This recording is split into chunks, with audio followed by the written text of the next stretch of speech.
This episode is brought to you by Amplify, a team of fractional CFOs helping business owners finally make sense of their numbers. If you've ever felt like you're guessing your way through financial decisions, you need to talk with these folks. Amplify helps with forecasting and scenario planning, but what really stands out is how their guides walk alongside you with clear reporting that shows the next best step for your business.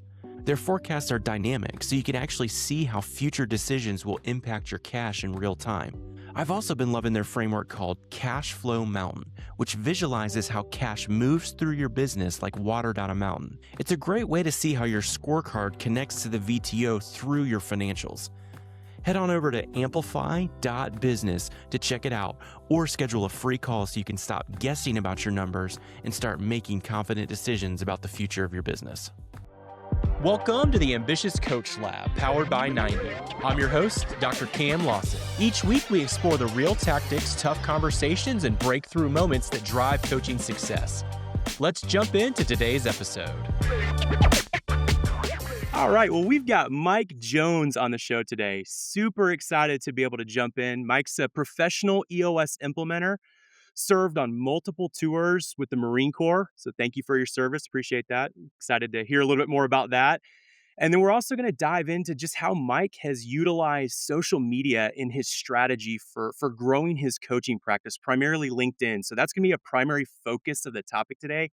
But before we jump in, Mike, I'd love to hear a little bit more about your entrepreneurial journey, about how you ended up into the role you're in now as a professional EOS implementer. Hey, Cam. Yeah. So my entrepreneurial journey and what led me to become an EOS implementer is I implemented EOS with my company when I was launching my second company. So I got into the fitness space. I started the first CrossFit gym in St. Paul and the first CrossFit gym in Minneapolis and grew that business successfully to 4 locations pre-EOS.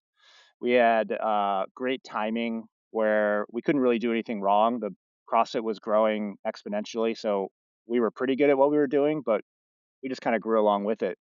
And when we launched our second business, which was our own fitness concept, we wanted to grow fast. We wanted to be successful. And I read the book Traction while we were launching with my partner and pretty quickly saw that it had a blueprint and framework for how to operate in a way that we needed, that we didn't have with my first business. And so we hired an implementer right when we were launching the business, which is a little early for most companies. Most companies are a little bit more established, but we hired an implementer immediately. We got lucky and found a new implementer. So he was a little bit cheaper, what we could afford. There you go. And uh, and that was the start of my EOS journey. And so I operated for another 8 years full time. Operated that business, grew rapidly, expanded to multiple markets, went through a lot of business challenges when COVID hit as well. Mm. And EOS didn't make running a business easy at all, but it made it so that I had the tools and a system to work through any challenge as it came up. So as I stepped down and moved on to the next thing, I launched another company that was a quick COVID related company. It was a testing company that was very successful and very short lived. I ran EOS with that and ultimately thought about what I loved doing when I was thinking about my next thing. And it really was working with people, helping them break through their challenges. And becoming an EOS implementer was always in the back of my mind. And I wanted to do it for a long time, but I couldn't until I was ready to go all in full time. Yeah. And so after some things fell into place, I finally was, and I pulled the trigger, and the rest is history. Love that. What role did you play in those organizations? I mean, in EOS language, you have the visionary integrator. What role did you play and how did that impact your perception of the implementer and how you approach that now? Yeah, I was the integrator continuously, every company that I ran EOS in. And so I was full time integrator for my fitness company. We actually went back to my first company and self implemented. Okay. And I phased myself out and had promoted a guy into the integrator seat. and we were able to successfully phase ourselves out of that business and sell it. And so running EOS as a self-implementing company while we were learning from our implementer worked.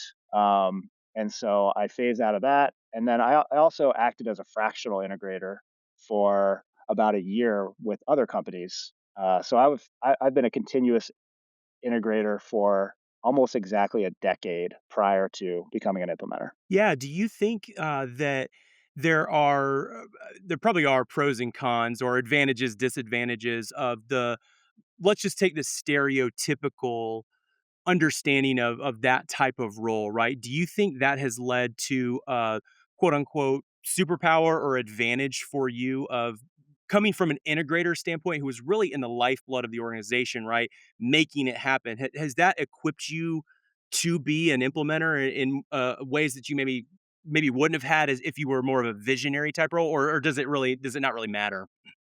Yeah, I think being a practicing integrator for many years prior to becoming an implementer has been tremendous value because, when you go into the room and start coaching teams, you're new at coaching teams, you're new at facilitation, and there's a lot to learn. But from the first session I ever did with a team, I've been in the seat of the visionary who is building their team and trying to bring on executive team members to fill their seats, maybe even trying to bring on an integrator.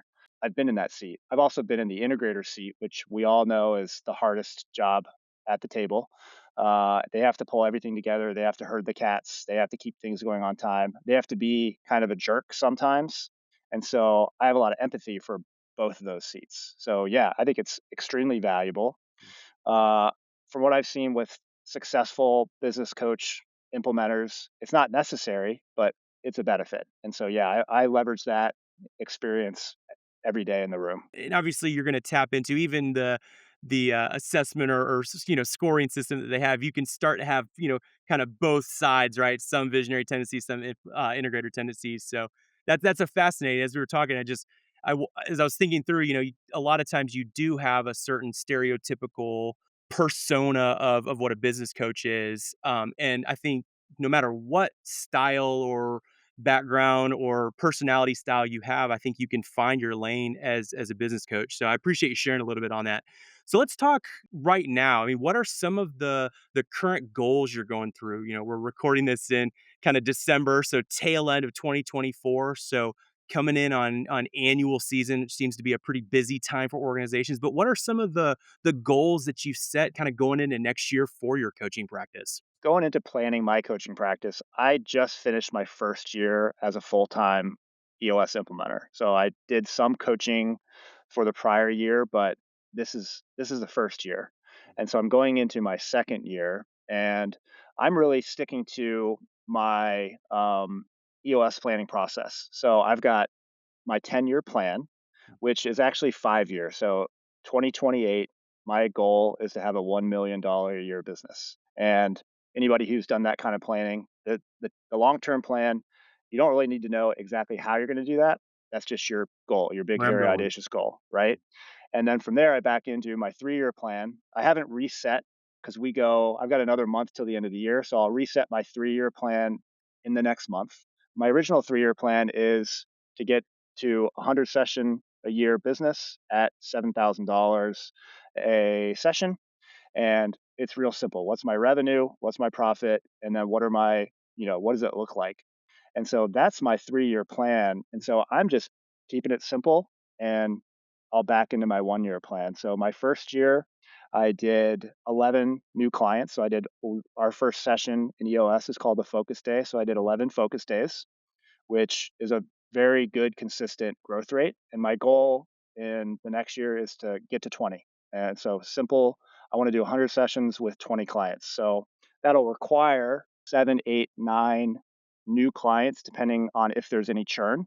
Hmm. And backing into all the things I need to do from a practice management, administrative, Yeah. how do I follow up? How do I provide all the back end?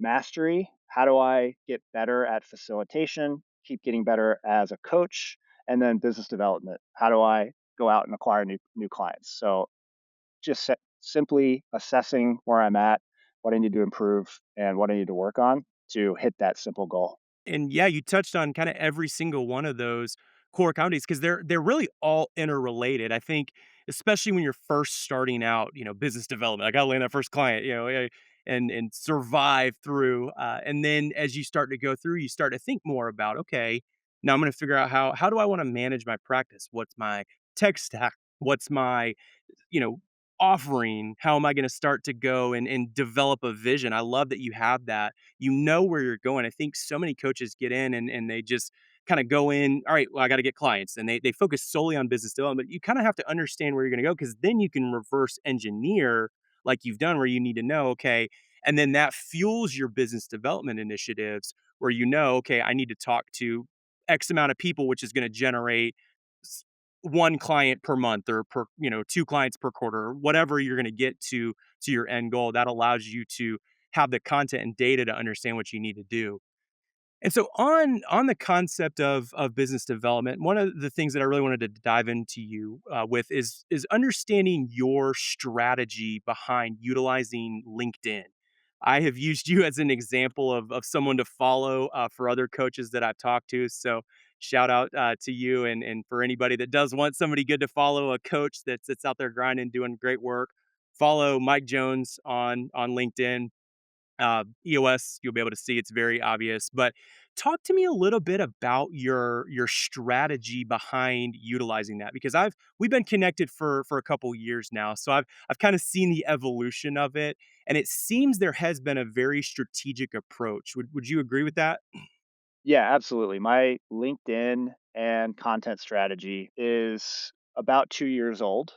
So I got lucky, quote unquote, lucky in the sense that I made the decision to start creating content prior to becoming a coach, um, or rather, prior to becoming an EOS implementer. It was when I Okay. was just getting started.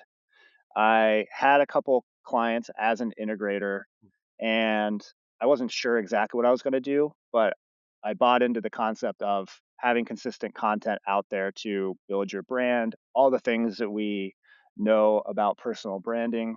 And so I started posting on LinkedIn a little less than 2 years ago, and I've posted every day since. I haven't missed a day.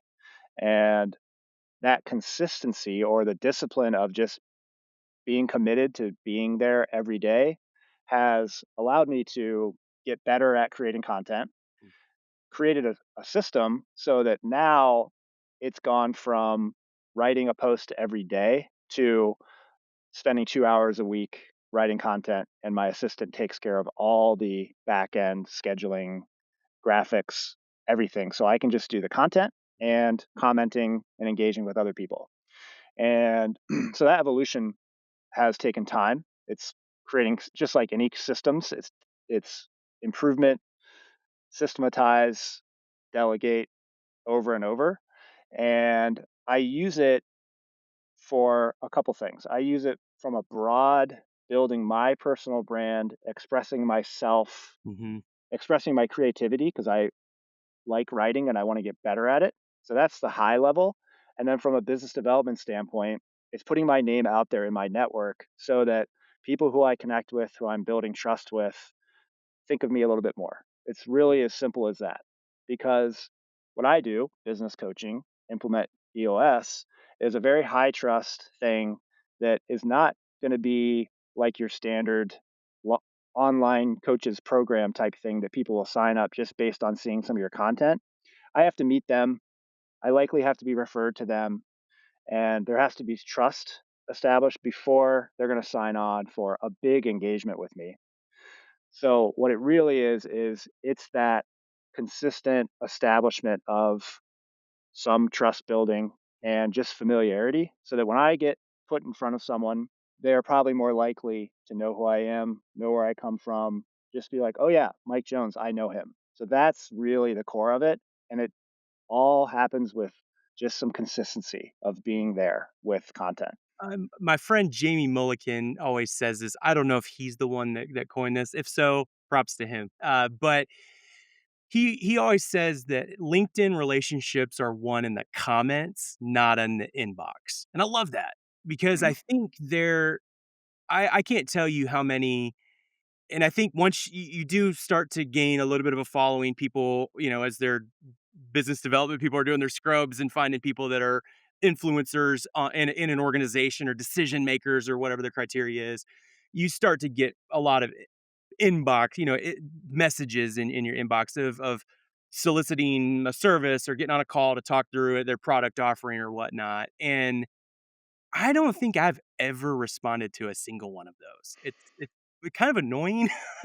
And I read it, and then, then I know probably in 3 days I'm gonna get another one. Yep. But it's just not a sustainable, scalable approach. However, those that have gone in and interacted with my content, and they've kinda nurtured me, they've liked it, they've gone in and commented a couple times over a couple weeks or months. When they send me a message, I feel like I know them. And I feel like it's a different approach, and it sounds like, because 'cause I've seen you talk about this before, where you are responding to every single comment that comes in, almost at least ideally trying to within a certain Mhm. time frame. Because I know that also helps from the algorithm, but also I think nurtures that relationship along. Is that accurate? Yeah, that's exactly right. So the way to think about it is one, to treat LinkedIn like an in real life network, meaning just like you said, making individual connections with humans is what you're trying to do. And then it's internet enabled. So a simple way to do it is one, create your content, put your ideas, your original ideas out there on a consistent basis, whether it's once a week, 3 times a week, 5 times a week, doesn't really matter. The other part is to interact with people just like you would at a cocktail party. And Mhm. on LinkedIn, that is commenting on their stuff if you think it's interesting and responding to people who comment on your stuff. And then like you mentioned, DMs, you can, and then taking that conversation offline, so to speak, would be DMs or going to text or email. And it's really as simple as that. If you treat it like I'm trying to add value for Yeah. people, I'm trying to create relationships, that's how it works. And then doing it consistently over time looks like every day you're on LinkedIn. Instead of just scrolling, you're commenting on all the interesting people in your relatively small network that you see, and you're responding to everything. And that alone will start yielding people that you become friends with who you continuously interact with. So that's like your small circle of people that become your tribe, so to speak.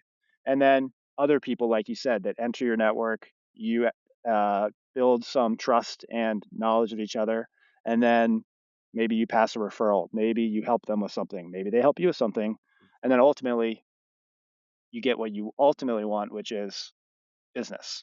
Right. It's a very human-centered approach. I love the way that you put that with treat it like a real life network. I mean, because it is, it's real people, and I think that's one of the things with LinkedIn.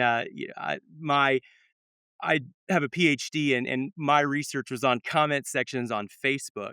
And I had somebody ask me, because I had talked a little bit on LinkedIn about, again, to your point, just being yourself and being a creative iteration and just sparking conversation. I think that's been a great angle for me. And as I've got and started to share a little bit about, they said, why do you like LinkedIn seems to be a little bit more civil in its nature. You don't see a lot of incivility. And what's interesting, I think you have this, it's tied to somebody's personal brand, and that's how you really, I think they have cut down. There are bots, right? There are all Mhm. sorts of, things, but I think for the most part, you're interacting with a real person that's associated with a real business that has real opportunities for you to add value in a number of ways, whether that's through a comment, further conversation, or actually them hiring you for coaching or consulting. And so one of the things, I mean, when we're talking about content creation and providing value, right? Where let's talk through your process a little bit. I know you said you spend 2 hours a week or something like that, where you're going in and developing that. What does that look like for you? Because I know there's obviously a big push now. AI is everything, right? You use Mhm. Chat GPT to write all your posts. And that this is my opinion, but it seems you can kind of tell something that has been written by Chat GPT, and something like that. Where does that come in? Because obviously it's a very valuable tool that can help conceptualize.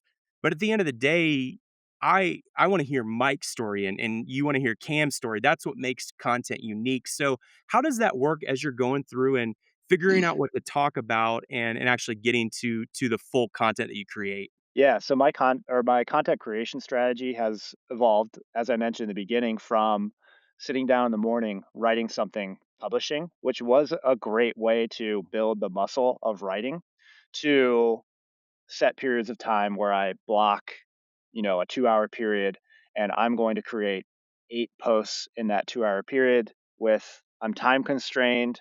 I have to be efficient. I have to get it done. And that works well for me today, given that I've got a lot of sessions to do and need to, prioritize my time. Yeah. And so the way it looks is throughout the week, anytime I have a content idea, I'm just going to take note. Take note, content ideas, content ideas, content ideas here and there. And when it comes time to start writing, I've got my list of content ideas. I've got some suggestions from my assistant who does all the backend support for content ideas. And I've got ChatGPT Yeah. to help with other ideas if I'm short. Makes sense. If I'm not short on ideas, I'm just going to start writing. Yeah. And if I am short on ideas, I'll use GPT as thought starters. Yeah. I'll plug in what I've been working on recently and get a list of thought starters and just use that to make it quicker for me to think of things. Is the primary use of ChatGPT for me Yeah. for content ideas.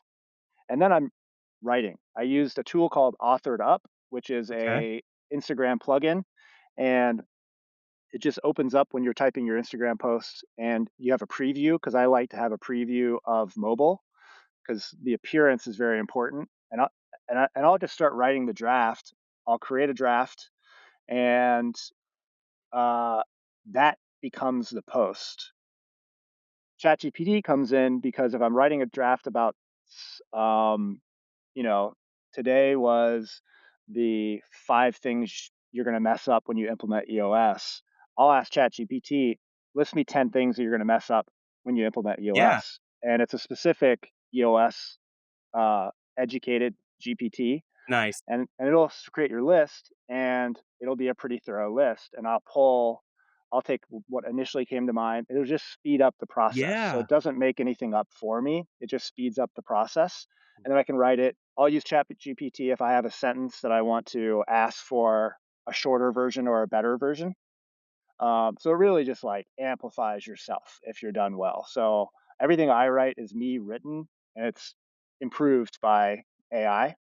Um, I just write what you see on the LinkedIn post. That's all me. And then if there's a graphic, a carousel, or anything like that, my assistant's going to make it in Canva. Uh, and I'm just going to give him the summary, the outline, the content. He's going to make it. So when I write that draft, my job is done, and then I'm on to the next one. So I can do 8 posts in 2 hours, and then I also do video now. So I'll do like a 30-minute video session, which will probably yield at least 4 posts. And the way my content month looks, I do 5 days a week now. I take weekends off so I don't have to do any engagement and I'm off social media Unplugged. on weekends. Yeah. Um, and 5 days a week looks like 3 new posts, 2 repurposed posts. So a repurposed post is a post that did well in the past that is going to get posted again. And Yeah. so you don't need to have 100% new content. Right. No good creators have 100% new content. It's not the way to do it. What is actually the way to do it is take your high performing posts, repost those, and also think with the new content you make, what is getting good engagement to get better and better. Yeah. And so that's how I get a month's worth of content in a 2 hour period on LinkedIn. So that's where I'm at now. And because we've gotten so efficient, last quarter we added Instagram and we're doing 2 Instagram videos a week. And all that comes from that same 2 hour period. So it's no time for me. Um, so that's it. Yeah. And so it's gone from, you know, 30 minutes every day to 2 hours a week. which is Yeah. important. That's yeah, absolutely. I mean, that's a lot of time saved, and then when you really boil that down into the span of a whole week, 2 hours with the quality and really probably the quantity of potential engagement that you're getting with people is well worth the effort from a business development standpoint alone, but then also, like you mentioned, the reputation and just continuing to grow. I mean, I do think there is something to be said about that as you do the work, you have high engagement, you do start to build a following, that does just naturally lead to more of a reputation that you Mhm. have. And so what would you say to a coach that maybe is newer to LinkedIn, posts inconsistently, but wants to get into doing a little bit more? What would you recommend starting? What would be the kind of action plan? Because obviously they're not to get to your level overnight, right? But where can they start? The biggest problem people have is relying on inspiration for their posts to drive their content. Meaning, when I get a great idea, I'm going to start writing and create my post. That doesn't work for it. It doesn't work for really anybody. So a better way to do it is to commit to however many times per week that you can do. Meaning, I can post 3 times a week and assume that's 3 hours a week when you start. Can you do that? If yes, start with 3 times a week. If no, start with 1 time a week. Whatever works for you. Commit to that and then schedule your time, block it out, start coming up with ideas throughout the week. So you're creating your idea list just kind of as you go and sit down, create your content, schedule it, and force yourself to stick to that to get the consistency down. So that's how I would start. Yeah. And it's a three-part thing though. There's no point in starting to create content if you're not going to do engagement, Mm, which is you got to spend the time that you post, let's say it's 3 times a week, you got to post your post and you have to have, call it 3 to 20 people that are in your network, that are in your niche, that do something similar to you, that post regularly, where you comment on their posts mm, and you start building some relationships with people who are actually active. Because otherwise, you won't have any kind of engagement on your post ever. It'll never happen. And you got to start being available to respond to people's comments on your posts. And so that's it. That's how you yeah, get started. If you commit to it, and you don't stop, you'll get better as you go. At least most people will. The problem is people start with too much. They'll be like, I'm going to post every day and they burn themselves out. That's yeah. most people. So don't do that. Do something reasonable and be consistent. That's my main way to get started. So when you go in from an engagement standpoint that's outside of your content, you're actually engaging with other people's content. Is there some, strategy behind figuring out who you're going after? Because I do see and sometimes it's probably not the most intentional to go in and interact with other business coaches' information, where it's probably who we're following, we're trying to resonate with their content, right? But we probably wanna be a little bit more strategic of connecting with whether that's business owners in our community or other target market. Is that how you would recommend somebody go after that? Yeah, I mean, there's a lot of different ways to approach it, especially in the type of business that you're in or type of work that you do. From a business coach perspective, you've got your target client. And so the obvious thing and the thing that you want to make sure you cover is if like for me, I work with small entrepreneurial companies, 10 to 250 employees in my market who are looking to make change. And so those people are all on LinkedIn, but most of them aren't actually posting content. So there's not really much to engage with there. So if there is someone who I know, then of course I can turn on a notification so that when they make a post, I'm going to make sure I comment on their post. But in my line of work, those people are so infrequent that there's not much there. So for me, it is business coaches. It is people that are doing similar things to me. It's other business advisors. So it's think about the sphere of influence concept. Yes. So I've got my target client. They're too busy. They're business owners. They're too busy to be posting on LinkedIn. Yeah. Uh, then my sphere of influence is all the people that interact with my target client, the fractional CFOs, the EOS implementers, the integrators, the accountants, the lawyers. Those people who are active on LinkedIn, they're the best people for me to engage with. Meaning, if they're posting 3 days a week, if they're posting the same time as me, even better. I know they're on, they know I'm on. We can build a relationship and help drive impressions on our post. So that's how I would look at it. Who's your target customer? If they're on LinkedIn, then by all means, Yeah. be engage with them. If they're not, who is their sphere of influence? Find those people who are active on LinkedIn and start engaging with them. And over time, it takes time. Over time, you'll build your crew of people who you engage with. And that's what I have. I've got 30 friends, let's say. We comment on each other's stuff. It's not formal. It it's not even like an agreement. It just happens over time.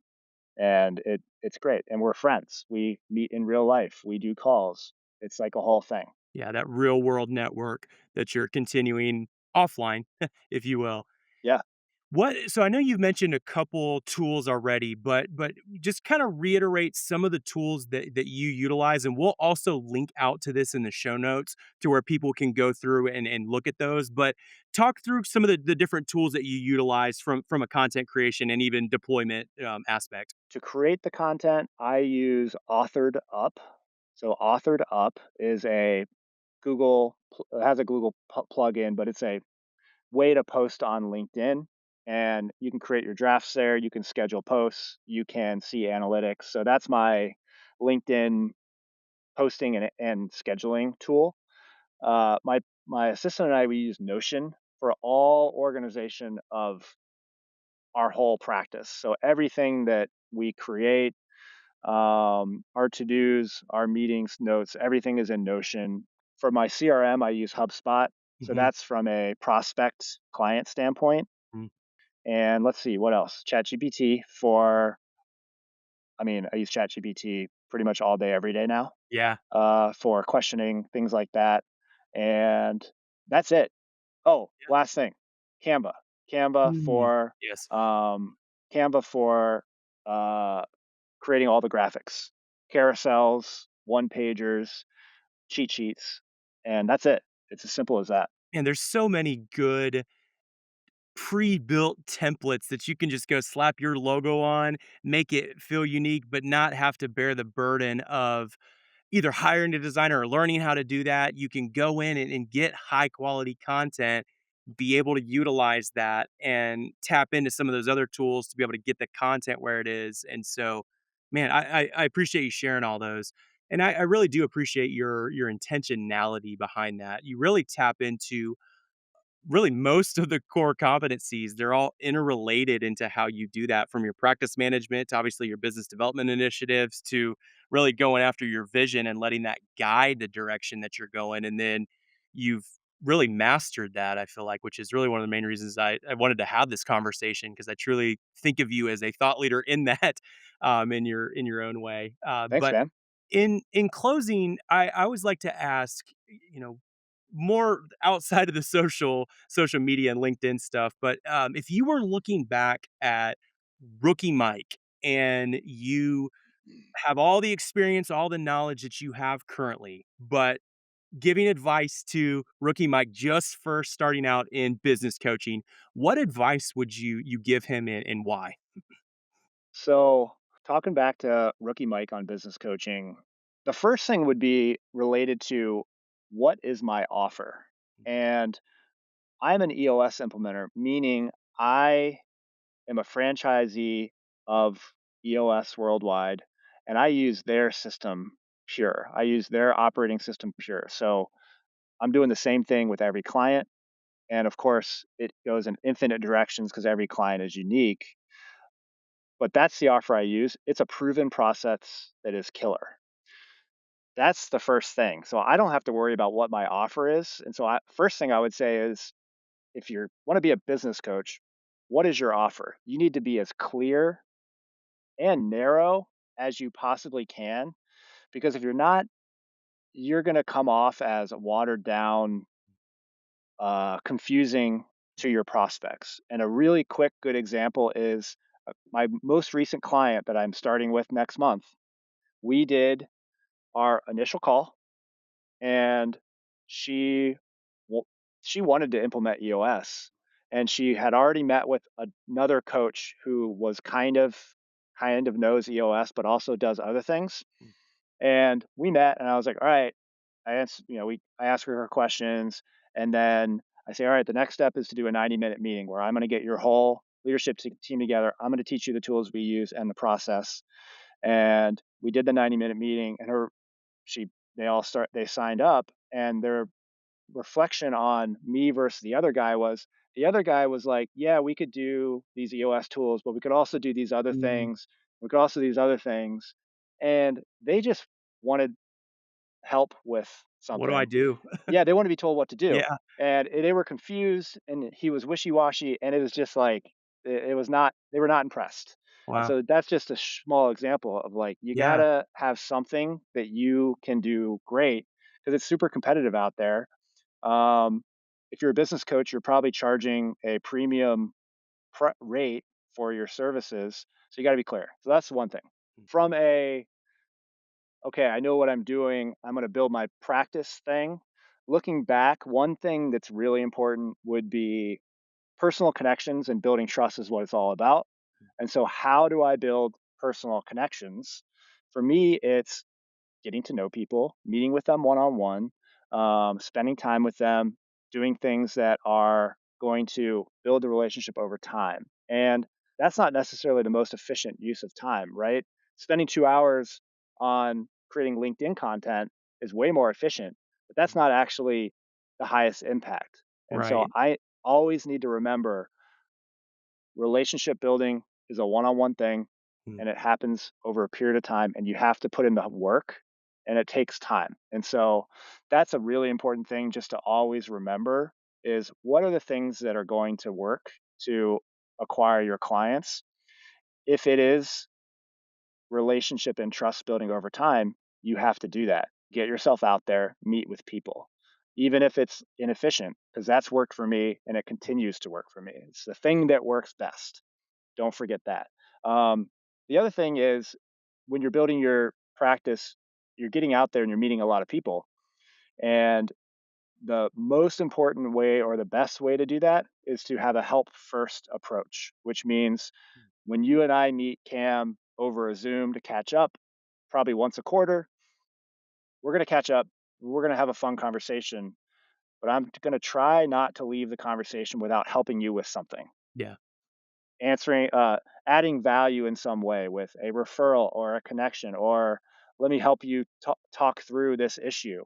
If I can help you with one thing, I've put good energy in the world, I've impacted you in a positive way, and I don't need to worry about asking for anything because the universe will just start to provide what you need with that help first approach.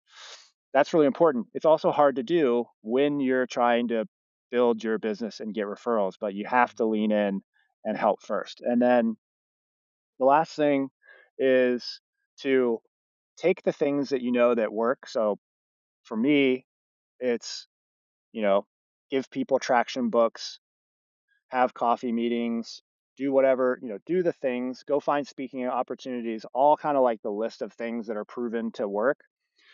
There's many of them. So I should align the things that I like to do with that list of potential activities. Because if I like doing it, I'm going to be way better at it. And so Yeah. for me, it's when I meet with people, instead of doing coffee, I try to go for a walk, or I try to if they're the type of person that likes to go do a sauna, we'll go do a sauna, right? Or we'll go do a bike ride or something like that, because that's what I like to do, and I'm in my best when I'm doing that kind of thing. So keep that in mind. What Mm. do I like to do, and is it aligned with proven business development activities? So those are some things that Yeah. I would tell myself. Yeah, those are great. So many good lessons learned through probably lots of mistakes and trying different things. But I appreciate sharing all that. Those are great. What speaking of lessons learned, what is a lesson you're in the middle of learning right now? If you had to say personally, professionally, whatever, whatever you want to share, but what would be a lesson that you feel like you're right in the middle of learning? There's a lot of lessons I'm learning. So finishing, first year of any business, first year of any solo practice, business coaching practice is about survival. I've effectively survived. So that's really important. Moving into the delegation of my practice management to uh, my assistant is something I'm going through right now, where I started out with just him taking over my LinkedIn content stuff. And that was great. That part's easy. Getting rid of, delegating your scheduling, calendar, email can be a little scarier. I didn't have an assistant when I was running my traditional businesses, so that's what I'm going through right now. It's going really well. I've freed up a ton of time, and all I have to do is lean into the leadership and management abilities that I teach my clients. So all I have to do is do what I teach people, and it all works. Doesn't make it easy, but it's actually been kind of easy once I committed to it. That's one thing I'm learning. Another thing I'm learning is how to become masterful in the session room. So that's a long-term ongoing thing. But now that I've got consistent sessions every week, I'm really leaning into facilitation, coaching, tactics, strategies, philosophies. So I'm reading a lot of books. I'm getting a lot of support from my fellow implementers. I'm leaning into that community. It's an 800-person community, Yeah. so there's tons of resources. So yeah, I'm trying to be the best coach in the world, and it's a long game. So I'm gonna do it though. We would call that an ambitious coach. You are the definition of an ambitious coach. Yeah, And well, thank you so much for sharing your insights, giving us a peek behind the curtain of some of the strategies that you have implemented in your own practice to grow that and see the success that you had. And know you're going to have lots more success going in this next year because you have that consistency. I think that's one of the big takeaways for me is that consistency, figuring out what works for you and going out and executing on that and being consistent, not letting that go and finding some excuse. But if I'm going to post 3 times a week, I'm going to find a way to post 3 times a week. I'm going to set that, making that happen and getting into that discipline, because I think that really is where a lot of the reward comes from that you've seen is that consistency. You develop that audience over time. They understand what they're going to expect from it and they look forward to that. And that's a great place to be. So, speaking of, if people want to get in touch with you, I think we probably all know the answer to that. But where would be the best place to get in touch with you if people do have questions? They want to talk to you about whether that's coaching or if maybe it is a coach that wants to pick your brain on some more of this. Where can they get in touch with you? yeah. I'm very active on LinkedIn as we discussed. So Mike Jones, EOS on LinkedIn, and then my email is mike.jones@eosworldwide.com. So yeah, please contact me. Well, thank you so much. And we appreciate you listening. I know this has been helpful for you. Thanks to Mike for sharing everything. If you are interested in learning more and finding some of the resources, we will link that out in the show notes for you to be able to go through, click through some of the tools that Mike mentioned and some other resources. And if you ever have any other questions and you want to talk through some of the business development initiatives or some of these other core competencies or talk through where you're at in your coaching practice, feel free to reach out to me. Email's cam@90, the full word 90, cam@90.io. More than happy to schedule some time to be able to talk with you. If you are an ambitious coach or you want to be an ambitious coach, let's dialogue on that. But thank you for listening. Hopefully everyone has a good rest of their day. Bye. That's it for today's episode of the Ambitious Coach Lab. My hope is that something here helps you sharpen your craft and keep building a coaching practice you're proud of. Before we wrap, a quick thank you to our sponsor, 90. If you're coaching leadership teams, having your clients run their entire world in 90 truly elevates your work. Vision, rocks, scorecards, issues, it all lives in one centralized place. The clarity keeps your clients aligned between sessions and makes every conversation you have with them more focused and more impactful. I've used 90 with over 500 leadership teams, and I can tell you it makes great companies better and great coaches even more effective. Feel free to use promo code AC20 for 20% off. Again, that's AC20 for 20% off. Thanks for hanging out with me today. I'm Cam, cheering you on as you grow your ambitious coaching practice. We'll see you next time.